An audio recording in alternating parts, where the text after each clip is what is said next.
Hello history lovers. Eleanor here. Tonight, we will embark on a journey that begins in a room barely larger than a monk's cell. With walls cold to the touch and air that smells faintly of ink, wax, and damp stone. There's a window. Small, barred, and perfectly positioned to reveal a slice of night sky. Through this narrow portal, a man once charted the moon with nothing more than a stub of charcoal. A prayer whispered beneath his breath. And a dream that stretched beyond the stars. There's something gently ironic about how the most expansive visions sometimes take root in the most confined spaces.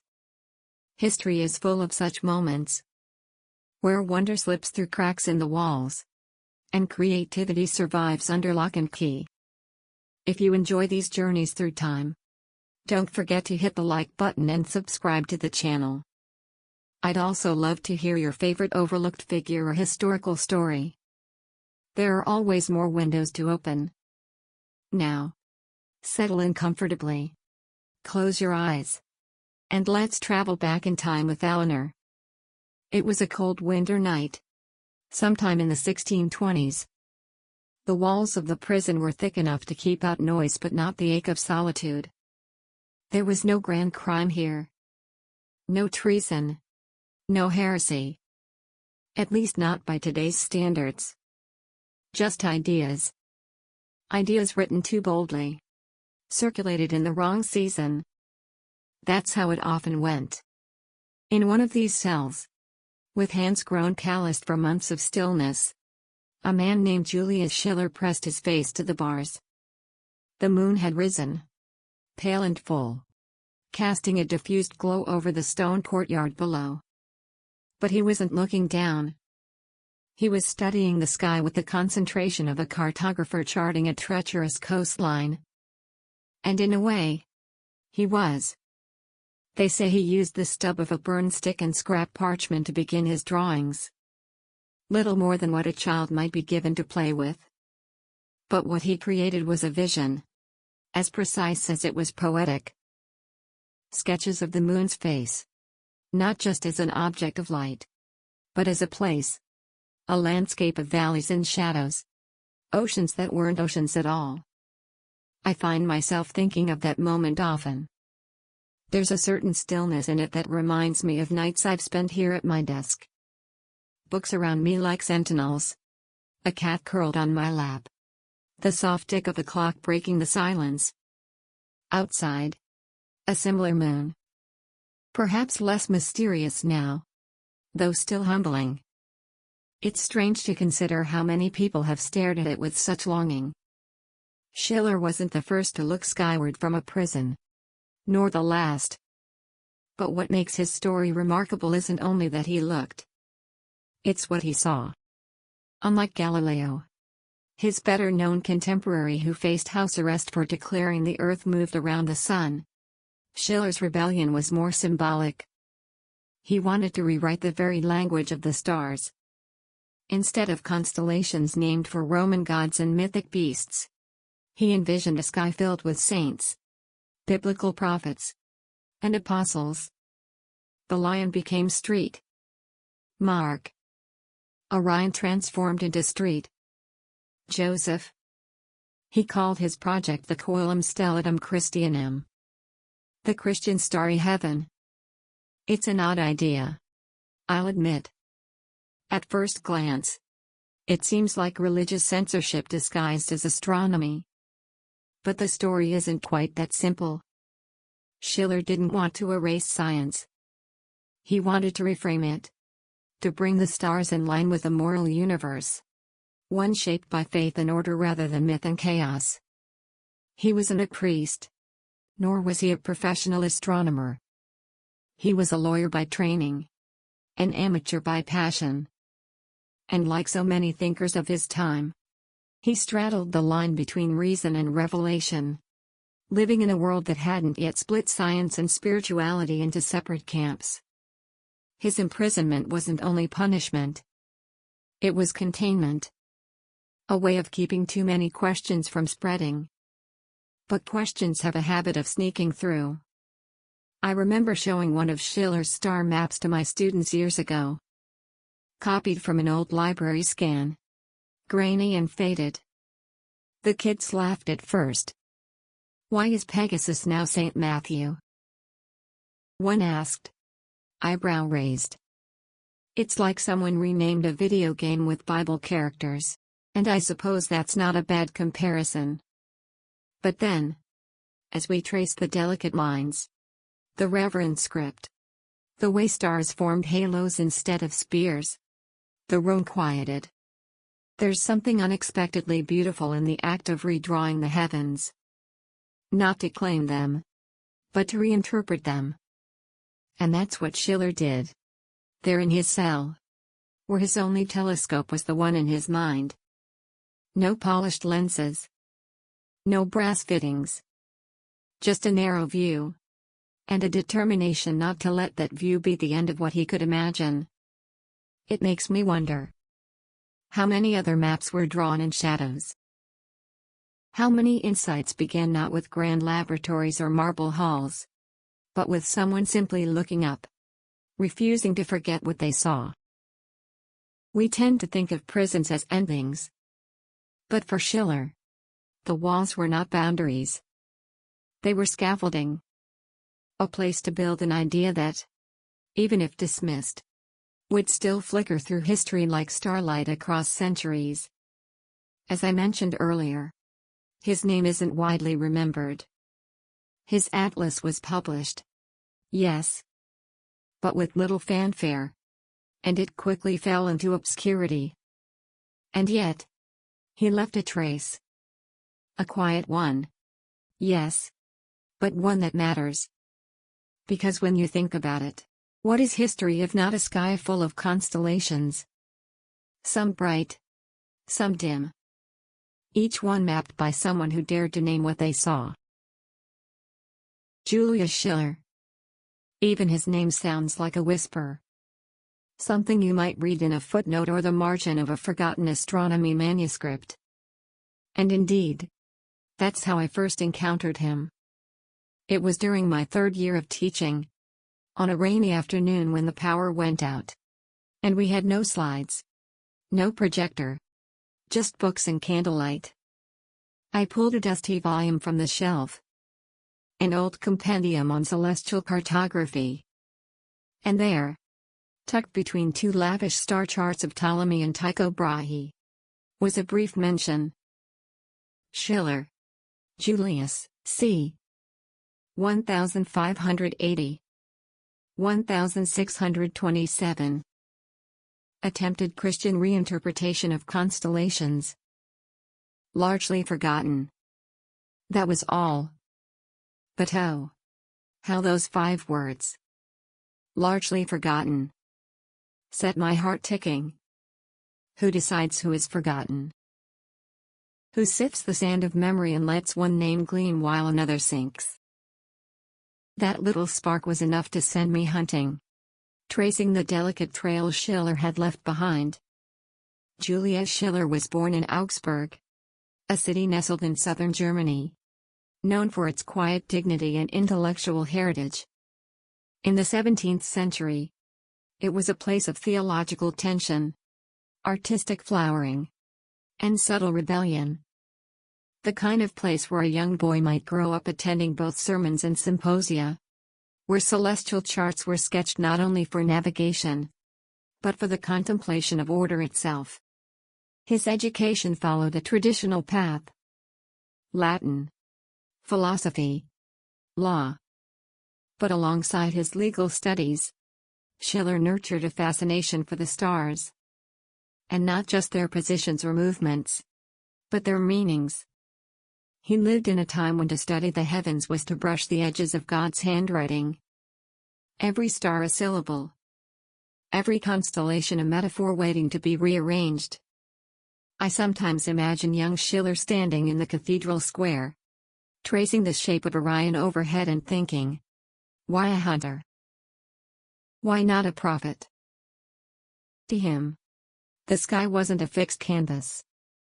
It was a story. And he wished to tell it differently. Of course, He wasn't alone in this.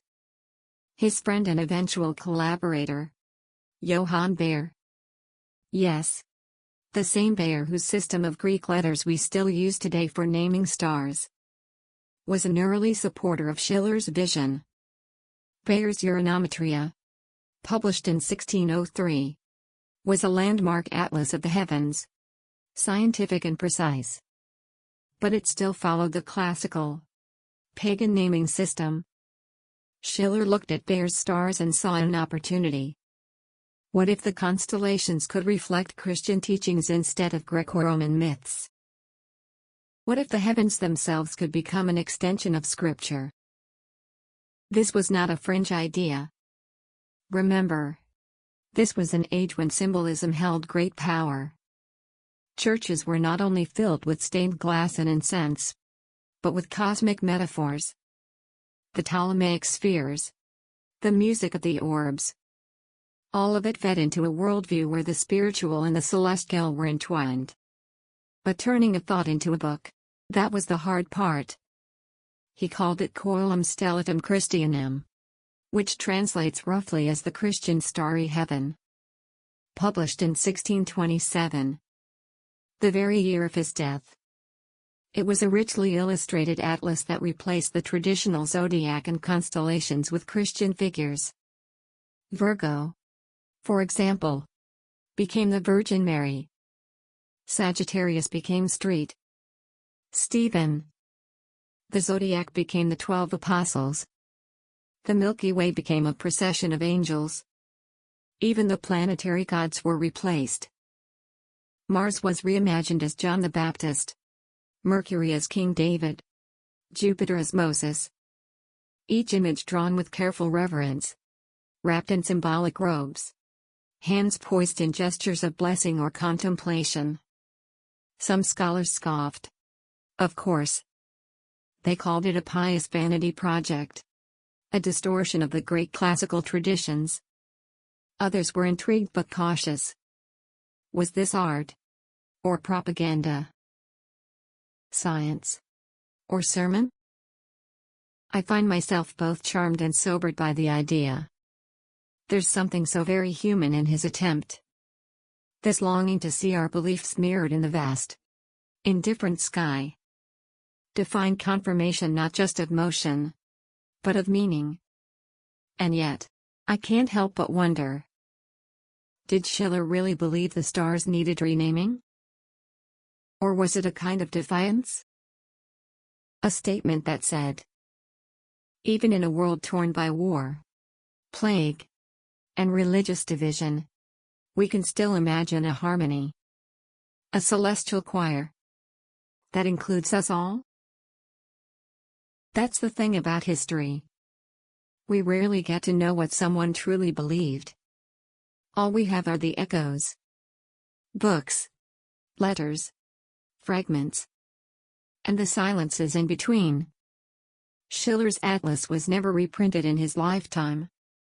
It didn't become the new standard.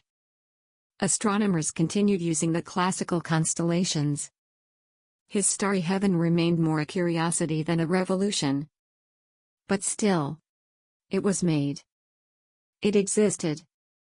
And that, I think, matters. Sometimes the quiet voices aren't meant to shout over the crowd. They're meant to hum beneath it, like a soft counter-melody. A different way of seeing that's waiting for the right moment. Or the right listener. I remember once, during an open house evening at the school observatory, a little girl asked me, why are the stars named after warriors and monsters? Why not animals or songs? And I thought of Schiller then. Of how, centuries before, he'd wondered something similar. Maybe every age needs its own reimagining of the sky. So yes, Julius Schiller may be a name hidden in the margins. But in that margin, he offered an invitation. Not just to stargaze, but to story weave. To find new constellations in old patterns. To look up and wonder. What else could this be? Why was Julius Schiller imprisoned? That question has lingered with me for years, hanging in the dusty corner of my memory like a cobweb I haven't quite brushed away. You see, many sources barely mention it. A name, a book, a birth and a death. But little more. And yet, the story of his confinement is as important as the stars he mapped. Because in his case, the cell and the sky are inseparable. Now, let's begin gently. Augsburg in the early 17th century was a city both luminous and shadowed. One could attend a lecture on astronomy in the morning and witness a heresy trial by afternoon. It sat at a crossroads. Between Catholic and Protestant powers. Between Renaissance curiosity and Reformation rigidity. Books could enlighten. Or condemn. A man who published too freely, or believed too deeply in a wrong idea, could easily be branded a threat. Schiller was a devout Catholic. But he was also a man of letters. He was involved in the printing trade, editing texts, collaborating with publishers, and, like so many scholars of his time, trying to balance faith with inquiry. That balancing act was always dangerous. There are whispers that his Coelum Stellatum Christianum caused friction among church authorities, while it replaced pagan myth with Christian iconography, something the church might normally welcome. It also suggested a reinterpretation of the cosmos itself. A soft undermining of the classical framework that had been sanctioned for centuries. Was he suggesting that even the heavens were up for revision? There's a letter, unsigned but believed to be from a Jesuit cleric, that refers to Schiller's work as a confusion of the divine order. A curious phrase, isn't it? Confusion. Not heresy. Not blasphemy. But a disturbance. A misalignment. It was as if Schiller had shifted a star ever so slightly. And in doing so, unsettled something sacred. In those days, you didn't need to preach rebellion to be punished. A strange idea. A printed atlas. A gathering of thinkers at your home. All of these could be construed as subversive. And perhaps that's what happened. Perhaps someone in Augsburg's tangled political web decided Schiller was too much of a symbol. Not of sin, but of suggestion. And so he was detained. Not in a dungeon, I should add. His imprisonment seems to have been what we might now call house arrest or scholarly confinement. He was allowed paper, a window, perhaps even visitors. But the message was clear. Stay quiet. Stay contained. I've often wondered what he felt in those early days. Was it terror? Shame? Or was there, strangely, a sense of relief? No meetings to attend. No debates to navigate. Just time. Silence. A window. And the moon. He wrote very little about his incarceration. We only have hints. A journal entry found tucked inside a later edition of his Star Atlas reads: "The stars shine unchanged, though men quarrel over names. That, to me, says everything." He was aware of the absurdity, the fragility of power, the way humans grasp at control, even over the cosmos. And yet, he didn't lash out. He didn't recant his ideas. Nor did he rage against those who confined him. Instead, he kept watching the sky. He refined his drawings. He cross-referenced biblical passages. He imagined angels where others saw bears. He continued his quiet rebellion through beauty. It reminds me of Galileo, whose conflict with the church is far more famous. Galileo argued that the earth moved. Schiller? He merely asked if we might see the heavens with different eyes.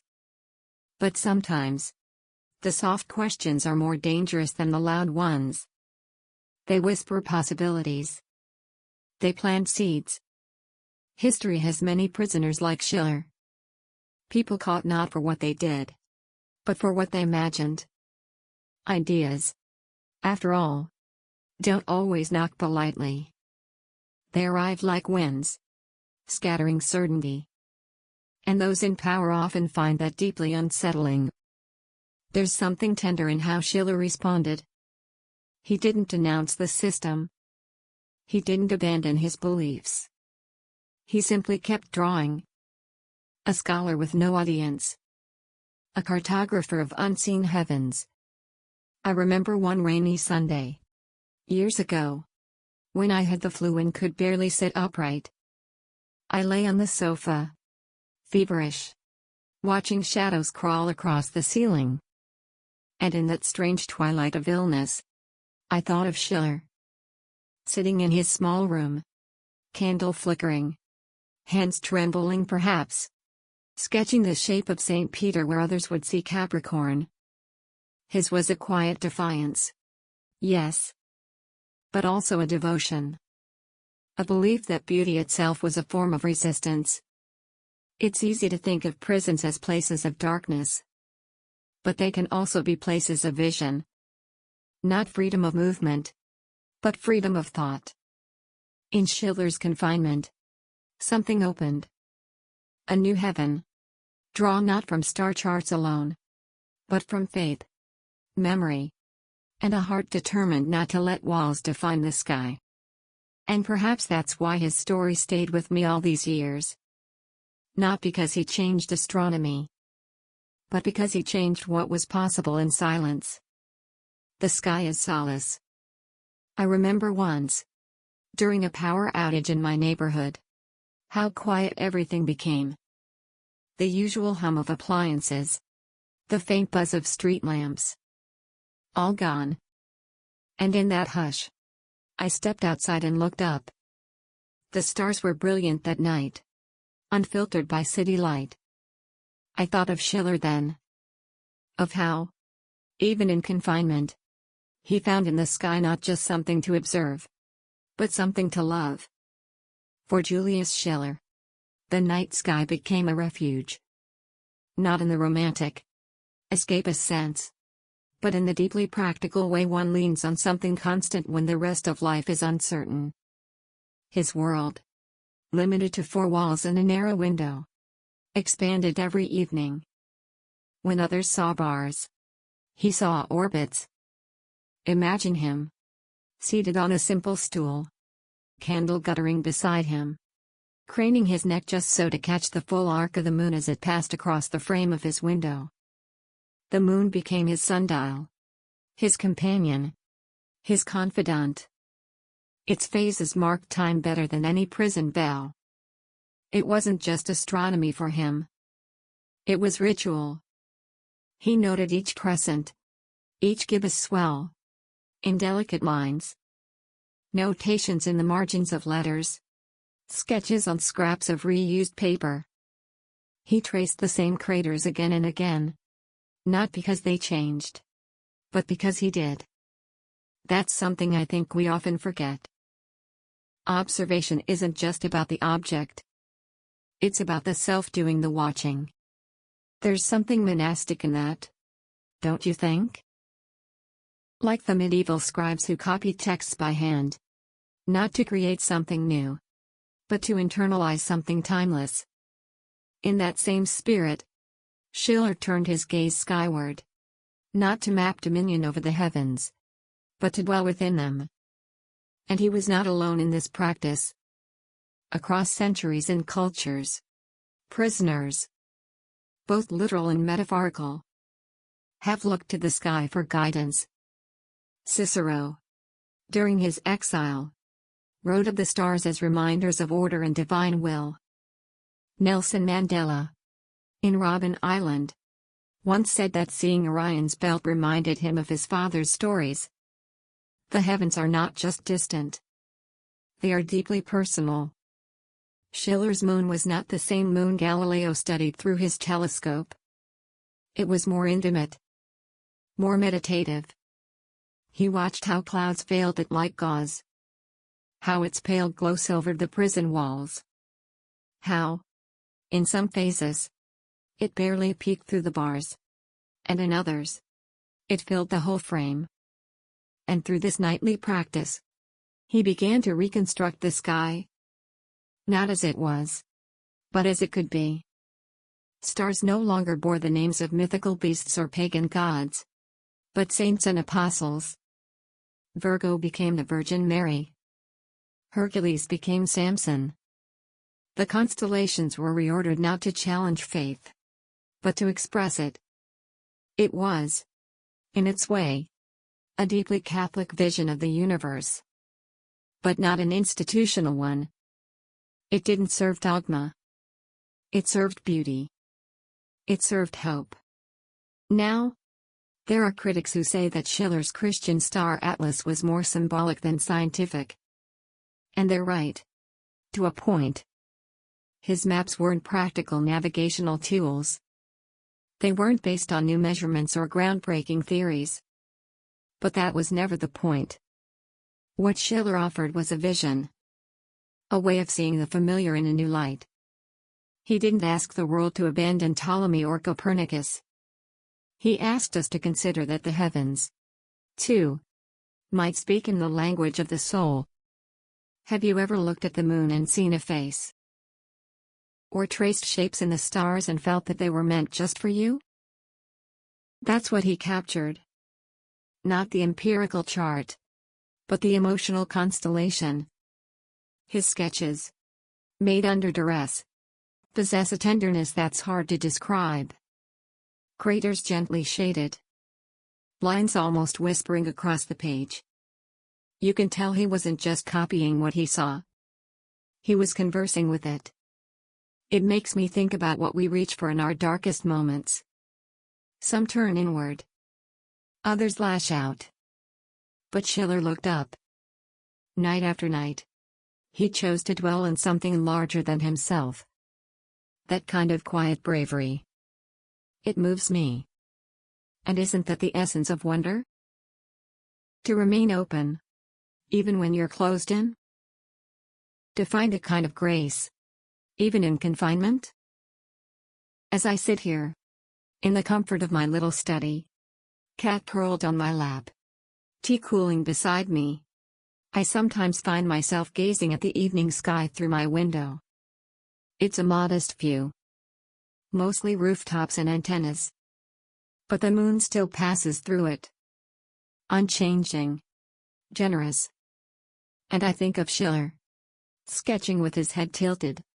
His breath fogging the glass. The sky he saw is the same sky I see. The same one you see. And somehow, that continuity connects us. Across time. Across solitude. In the end, Schiller didn't just chart the stars. He humanized them. He reminded us that even in a narrow, lonely room, one can live among constellations. Sketching with candle ends, there's a special kind of resilience in those who keep creating when the world has tried to silence them. Julius Schiller had no observatory, no library, no funding. What he had was a window, a scrap of sky, and candle stubs that burned low before midnight. But that was enough. By all accounts, the tools Schiller used to map the heavens were pitifully humble. Bits of charcoal, broken quills, ink diluted and re-diluted to make it last another day, and paper. Oh, paper was gold. He reused anything he could find. The backs of court summonses, torn off corners of other prisoners' letters. Even the paper used to wrap his meager rations. And yet, the delicacy of his sketches, those faint curves and stippled shadows, still astounds. I remember once, in a museum in Vienna, I came across one of his original drafts. It wasn't under glass. Not then. Just tucked into a display case labeled Minor Celestial Works. The label felt too modest for what I saw. There, traced in ink faded by centuries, was a crescent moon. So softly rendered it looked like it might drift off the page. Around it, Stars. Dozens of them. Each marked with care. Each accompanied by a name. Not Hercules or Cassiopeia. But Paul. Peter. Mary. Stephen. His celestial reimagining wasn't just an act of devotion. It was an act of defiance. At a time when the tension between science and faith was at its most brittle, Schiller dared to suggest that both could live in the sky together. That a telescope didn't undermine God. It clarified his canvas. But back to the candles. He had so few. And those he did have were short. Stubby. Smoky things. More wick than wax. He rationed them. Half a candle one night. A quarter the next. And he always kept one hidden. Just in case. He would place it on a ledge. Wedge a shard of mirror behind it to maximize the light. And lean in until the flame warmed his face. It was not ideal. It was not comfortable. But it was sacred. There's something poetic about that image. Isn't there? A prisoner drawing the heavens by the light of something so small. So flickering. The contrast between the infinite expanse above him and the tiny flame below. It's almost as if he was mirroring the stars in his own cell. He used what materials he could find to simulate the curvature of the moon's Maria. He mixed charcoal with bits of bread for texture. Rubbed it gently with the corner of a cloth to create that pale lunar blur. He scratched with bone shards to simulate craters. It was crude. Yes. But it worked. And from those crude beginnings came a set of lunar studies that, while never widely published, influenced the way artists and theologians thought about the cosmos. One of his sheets eventually found its way into the private collection of Athanasius Kircher, that great Jesuit polymath. Kircher once wrote that Schiller's sketches possess a softness not of this world. I think he meant the mood, not the materials. To think that such beauty was born in such scarcity. It makes me wonder. How much have we lost to silence? How many other Schillers were there? Quietly drawing in shadows. Their work discarded or destroyed because it did not fit the dominant narrative. That thought both saddens and motivates me. And yet, despite the hardship, there's a tenderness in his work. No bitterness. No frantic scrawls. Just careful line work. Like a lullaby in ink. As if he knew, somehow, that even if no one else ever saw these pages, the act of creating them mattered. I've taught many students who believed they couldn't create without the right tools. No fancy software. No output. No new paint set. No inspiration. But Schiller. He reminds us that the imagination doesn't wait for ideal conditions. It stretches toward the light. Even if that light is no more than the stub of a candle. And maybe that's the heart of his legacy. Not just the maps or the religious reframing. But the quiet insistence that wonder is possible anywhere. Even here. Even now. The next time you see the moon. Full or slivered. Pause. Think of a man in a stone cell. Lifting his face to the same sky. Scratching shapes into worn paper. Not because he thought the world would applaud. But because the sky was speaking. And he wanted to remember its voice. Stars. Saints. And censorship. As Julius Schiller continued to chart his own vision of the heavens, another force crept in. Not the silence of prison walls. But the louder, more insidious silence of suppression. You see, he wasn't just sketching stars. He was reimagining them. Replacing the ancient Greco-Roman constellations with Christian figures. And while that may sound reverent, in Schiller's time, it placed him at the edge of a very precarious theological and political precipice. He wasn't the first to wonder if the heavens might bear witness to the divine story. Not through pagan symbols like Andromeda or Perseus, but through saints and angels. Yet, No one had dared to do it so completely. In his Coelum Stellatum Christianum, his Christian starry heaven, Schiller assigned biblical names to nearly every constellation. The Virgin became the Virgin Mary. Hercules became Samson. And where Sagittarius once drew his bow, now stood Saint Sebastian. Arrows notched in sacred suffering. I remember a student once asking me, wasn't that just a devotional act? And yes, on the surface, it was. But in the context of post-Reformation Europe, where the Catholic Church was watching both science and internal reformers with cautious eyes, it was also a statement. A remapping of not just the stars, but of thought. The tension lay in Schiller's audacity to revise what had been canonized. Astronomically and culturally, Ptolemy's constellations had been considered fixed for over a millennium. Even Copernicus, radical as he was in his heliocentrism, hadn't tampered with the star charts. But Julius, he brushed them aside like dust from a windowsill and offered up a new celestial order. Some saw it as pious. Others saw it as presumptuous. And so came the censors. The Church, particularly the Jesuit scholarly communities, maintained rigorous oversight over published material, especially anything touching on cosmology. The stars, after all, were a domain long used to assert divine order. To redraw them was to risk appearing either blasphemous or revolutionary. Or both. Schiller's work, had it reached the wrong desk, might have been banned outright. But here's where the irony blooms. It was saved, in part, because it cloaked itself in faith. What better defense than to say, I am not worshipping stars. I am pointing to heaven. Still, the whispers began. Not just about Schiller's imprisonment, but about the oddity of his project. What was he trying to prove? That the heavens needed redeeming? That mythology was obsolete? Or that the tools of science could serve theology after all? Historians still debate his motives. Some argue that Schiller was deeply devout, hoping to offer believers a sky they could recognize as sacred without the weight of paganism.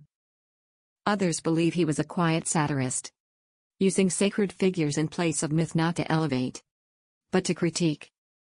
To say, in effect, see how arbitrary our symbols are? The truth, as usual, is probably somewhere in between. What strikes me most, however, is the care with which he did it. This wasn't slapdash revisionism. Each figure was chosen thoughtfully, matched to the shape of the constellation with a kind of poetic precision. Saint Peter replaced the constellation of Auriga, the charioteer, not because of convenience but because Peter was often seen as the shepherd guiding the early church, a cosmic driver of souls. And yet, for all his devotion to this reimagined firmament, Schiller never tried to overwrite scientific observation. His charts were technically accurate. The stars remained in their proper places. Their light had traveled the same impossible distances. He merely renamed them. Like a librarian placing new labels on familiar spines. That subtlety, I think, is what kept his work from complete erasure. It lived in a space that neither contradicted science nor challenged dogma too openly. It was liminal. A borderland between art, theology, and astronomy. You might think this made his atlas a great success. It didn't. In fact, it remained obscure. Many astronomers ignored it, finding it too religious. Theologians distrusted it, fearing its astronomical roots. It was, in essence, beloved by no one and quietly passed over. Like a song played in a room where no one listens. And yet, it survives. A few copies tucked away in European libraries. Marginal notes from curious readers. a reference here or there in obscure catalogues. Its very oddity, I suppose, preserved it. Historians love the things that don't quite fit. I can't help but wonder, what if Schiller's vision had caught on? Would we now look up at the stars and see saints rather than centaurs? Would astronomy classrooms begin with Gospels instead of Greek myths? Or perhaps that's missing the point. Maybe Schiller never intended for his version to become the standard. Maybe he simply wanted to leave a trace of his faith in the place where so many had once projected fear, wonder, or empire. The stars don't change their course for human names. But naming, that simple act, reveals so much about what we long to see. Where one person sees Orion, the hunter, another might see Michael, the archangel. Both are attempts to explain the same distant glow.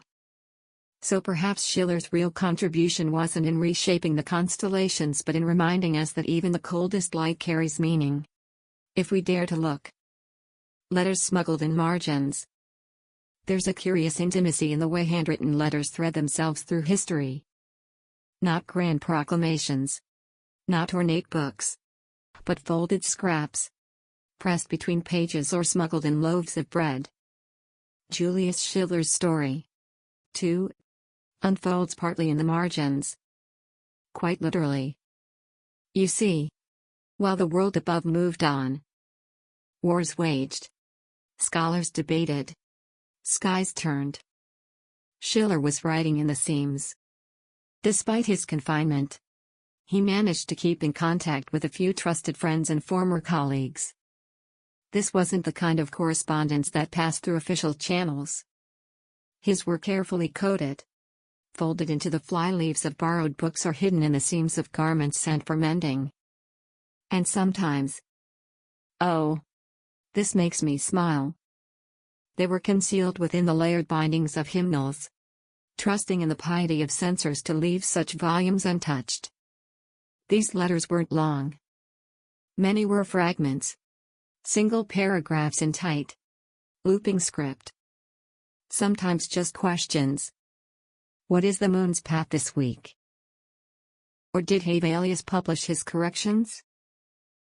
And sometimes, they were deeply human confessions. I miss the sound of turning pages, he wrote once. Or, do the stars still look blue from the tower?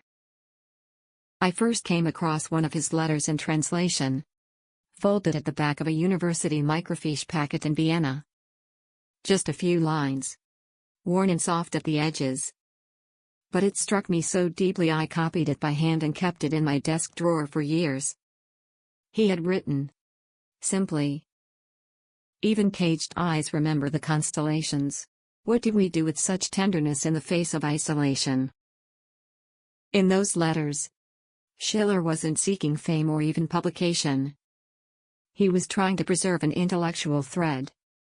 His ideas, radical, devotional, curious, needed air, needed response. It was the echo he longed for. And his friends, loyal and quietly defiant, did their best. They smuggled in paper. They responded in kind, sometimes sending back scraps of star charts annotated with updates, or theological reflections on which saints best represented Ursa Major. It said one letter, though now lost, contained a hand-drawn moon phase calendar stitched into the back of a tobacco pouch. Another, preserved in a private Bavarian collection, was composed in Latin verse, disguised as a psalm. These weren't just acts of friendship. They were small resistances, affirmations that thought, once born, would not die quietly behind stone walls. One such friend was Agnes von Breitenfeld, the daughter of a minor nobleman and one of Schiller's former students. She had a keen mind for both scripture and astronomy. A rare combination for women at the time. And even rarer for one with access to books and instruments. Though it is only speculation among historians. Some believe she copied portions of his celestial atlas after his imprisonment. preserving his star saint mappings when original documents were nearly seized or destroyed. Agnes signed nothing. Her name does not appear in the formal publications. But in one letter Schiller wrote, "I keeps the heavens in her pocket." That poetic little phrase, scribbled in the corner of a draft, has sparked endless debates about whether she was merely a courier or something more. Perhaps an uncredited co-visionary. Or perhaps simply the last human thread to his vanishing world. There's something about these hidden correspondences that reminds me of the modern age's fleeting messages. Texts, notes, voice memos. Ephemera. Yes. But also intimacy. And in Schiller's case, they were his lifeline. His way of keeping the stars moving in a world that had shut him still. I sometimes wonder how many great works of thought survived not because of their genius, but because of the kindness and quiet bravery of those who believed in them. The friend who hides a draft under her cloak. The apprentice who memorizes diagrams in case they're lost. The stranger who carries a scroll across a border, not even knowing what it contains. We often credit history's big moments to great names. But in truth, it is the margins, the unrecorded hands, that keep the soul of a story intact. And letters? Letters are like the veins of history's heart. Invisible at first glance, but carrying the very lifeblood of connection. Julius knew this. Perhaps that's why, even in captivity, he kept writing. Because to write, even in the dark, is to believe that someone, somewhere, will read, will understand, will remember. What would it mean for us, now, to write so bravely? Not for fame, not even for certainty of reception, but for the quiet, stubborn faith that ideas matter. That thought, when shared, becomes survival. And maybe that's what Agnes believed, too. Tucking those sketches beneath her apron folds, carrying Schiller's constellations stitched close to her body, like secret prayers. There's no monument to her, no plaque in her honor. But I like to imagine that when she looked up at the stars, whether named for saints or centaurs, she saw something more. Not myth, not doctrine, but memory itself. The book that was almost burned. By the time Julius Schiller's celestial work neared completion, it resembled less a star chart and more a manuscript born of quiet resistance. It was beautiful, odd, and deeply earnest. A fusion of astronomy, theology, and imagination. He called it the Coelum Stellatum Christianum, or the Christian starry sky, and even in the safety of parchment and binding, its survival was anything but guaranteed. When I first learned of the book, it felt like one of those myths scholars half believe, half doubt. A remapping of the heavens where Greco-Roman constellations were replaced with Christian saints, apostles, and biblical figures. Orion, once a hunter, became Saint Joseph. Andromeda gave way to the Virgin Mary. The zodiac itself was transformed into a heavenly calendar of church feasts and holy virtues. Was it revisionist? Of course. But it was also deeply sincere. Julius wasn't trying to erase science. He was attempting to harmonize it with faith. At a time when Galileo's telescope was shaking the very pillars of the church, Schiller reached for unity. Not confrontation. A soft bridge between reason and reverence. And yet, that gentleness made the Coelum Stellatum Christianum no less controversial. You see, while he was imprisoned, the 30 Years' War raged across Europe, pulling faith and politics into a tangled knot. Theology wasn't just belief. It was power. And publishing a work that dared to redraw the stars using a new religious lens? That was like whispering reform in the wrong ear. It's believed that the first completed draft of Schiller's Atlas nearly didn't leave the monastery walls where he had been held. A fire had been set in the storage chamber. An accident. Perhaps. Or perhaps not. Only a quick-thinking novice reportedly saved the manuscript, removing it under his robe while the embers flared. This account, relayed in hushed tones through a later Jesuit diary, has never been verified. But the image of that young monk holding parchment close to his chest as ash fell around him? That has stayed with me. The final published version, though limited in print and reception, was released in 1627. It bore the marks of both compromise and courage. Much of the original commentary had been softened, and certain saints reassigned to less provocative constellations. But the essence remained. A sky baptized in story. Still, the atlas was met with confusion. Traditional astronomers found it fanciful, while some church officials considered it doctrinally problematic. It didn't help that it was printed on the same presses used for banned texts a decade earlier. In some circles, it was quietly banned. In others, simply forgotten.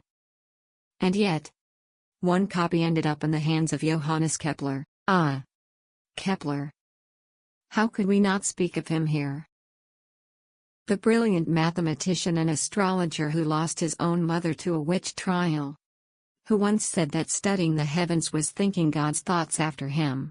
He reportedly received the Coelum Stellatum Christianum from a traveling printer and found it curious. In a letter that still survives in fragments, Kepler noted that while Schiller's constellations might not aid navigation, they offered a map for the soul. That phrase has stayed with me. A map for the soul. Isn't that what so many of us search for when we look to the stars? Kepler never formally endorsed the book. He didn't need to. His acknowledgement alone gave it a kind of quiet legitimacy. And so, a few copies were preserved. In monasteries, in private collections, sometimes folded between hymnals where censors would not look too closely. Centuries passed. The book drifted into obscurity. By the 19th century, it had become a curiosity. A theological oddity at the fringes of astronomical history. A few copies resurfaced during cataloging projects. Dusty and unloved. 1. Misclassified under astrological almanacs, bore the faint scorch marks of that early fire. When I finally saw a copy in person, thick leather binding, delicate hand-colored stars, it felt like standing beside someone else's prayer. Each page mapped not just constellations, but yearning. To reconcile worlds. To find order in chaos. To believe that even in captivity, even in silence, one's vision could touch the sky. What strikes me most is this. Julius Schiller did not win acclaim. He was not hailed in his lifetime. His constellations were never used to guide ships or predict eclipses. And yet, the book exists. It was not burned. Not entirely. And that, in itself, feels miraculous. We tend to think that ideas must triumph publicly to matter. But sometimes, just surviving is enough. Imagine that moment. The novice monk, smoke rising behind him, clutching that manuscript like a fragile thing worth saving. Not because it would change the world, but because it had been made with care. With belief. How many other books have been lost? How many visions buried in war, fire, or fear? And yet here, Schiller's stars remain. Not in the sky above, but in ink and memory. There's an old phrase from one of my favorite teachers. Not all lights shine to be seen. Some just keep the darkness company. Perhaps that was Schiller's hope all along. Not to replace the constellations, but to offer one more flicker of light. Even if it flickered alone. What the moon remembers. I often think of the moon as a witness. It drifts, patient and silent, through every century, watching over emperors and prisoners, lovers and soldiers, scholars and fools alike. And perhaps nowhere is that quiet gaze more poignantly reflected than in the traces left behind by Julius Schiller's maps. Not in their symbolism, but in their devotion. Their attempt to hold something still. To preserve a vision. Even when the world around it was crumbling. You see, Schiller's Coelum Stellatum Christianum was not the first celestial atlas, nor the most scientifically precise. But what sets it apart? What I think the moon remembers, if such a thing were possible, is its emotional clarity, its intention. The act of remapping the heavens wasn't just about renaming stars. It was about anchoring meaning in a sky that felt, to many in that era, uncertain and even threatening. Think of it. The early 17th century was a time of profound upheaval. The Protestant Reformation had splintered Christendom. The 30 Years' War raged on. Galileo had dared to say the earth moved, and been punished for it. The stars, once firm, divine fixtures, were now being observed through telescopes, measured, doubted. People were beginning to realize that the heavens weren't made of pure, unchanging ether, but of stone, dust, and motion. It's hard to convey what a shock that was. Imagine finding out that your house has no roof. That what you thought protected you from the great unknown was just more unknown. Layered infinitely. For Schiller, whose faith ran as deep as his fascination with the cosmos, there must have been a choice. To retreat into doctrine, or to reinterpret the stars through that very faith. He chose the latter. His maps became theological meditations as much as astronomical tools. The constellations didn't just sparkle. They testified. Today, only a few complete copies of the Coelum Stellatum Christianum remain. Mostly in European archives and cathedral libraries. Occasionally, a digital facsimile surfaces online. The pages softly yellowed. The saints looking back at you from the firmament with a strange serenity. But what moves me even more is what's missing. In one such facsimile, I remember stumbling across a blank quadrant in the lunar section. A stretch of sky with only pencil lines. No figures. No saints. No annotations. As if Schiller had planned something there but never returned to finish. Or perhaps the ink faded. Or the censors intervened. No one knows. But in that silence, on that quiet patch of paper, I felt something I couldn't quite name. Was it absence? Mystery? Or simply humility? Because the moon, for all its brightness, does not declare itself. It reflects. It listens. And Schiller, in his quiet resistance, seemed to understand that. Today's astronomers, of course, do not use his maps. We trace stars with far more precision, aided by satellite arrays and digital databases. But now and then, when a lunar phase shifts just right, I remember his solitary vigil. His gaze through the prison bars. His hands sketching under candlelight. There's a crater on the moon named after Julius Schiller. It's small, easily missed among the broader Maria and dramatic islands. But it's there. A quiet nod from modern science to a man whose vision was more poetic than practical. More spiritual than scientific. A man who mapped not just the positions of stars, but the longings they stirred. And that, I think, is what the moon remembers. In our rush to catalog and quantify, we sometimes forget to pause, to reflect. to ask. What did they feel when they looked up? What did they fear? What did they hope to preserve? Schiller wasn't trying to replace science. He was trying to frame it with meaning. To say, yes, the heavens shift. But perhaps within those changes is something eternal. Something holy. Historians still debate his intent. Was the Coelum Stellatum Christianum meant as a sincere religious project? A veiled critique of classical myth? A diplomatic effort to align astronomy with church teachings? Or simply the private devotion of a man whose world had been upended? We may never know. But that's the gift of history. It invites us not to finish the story, but to hold it gently. To wonder. To let it breathe. As I sit here now, the night sky glows faintly through my window. The moon is nearly full. My cat stirs beside me, tail twitching. And I think of Julius Schiller, sketching in the dark, not knowing whether anyone would ever see what he saw. And yet, here we are. A telescope of the heart. Somewhere between fact and faith lies the tender space where Julius Schiller lived. Not just within the walls of his prison cell, but within the quiet cosmos he saw each night.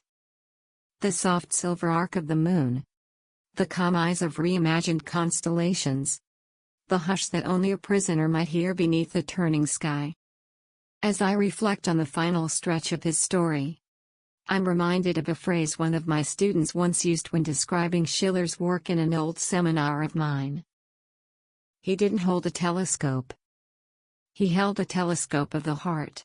At the time, we all chuckled, myself included, at the poetry of it.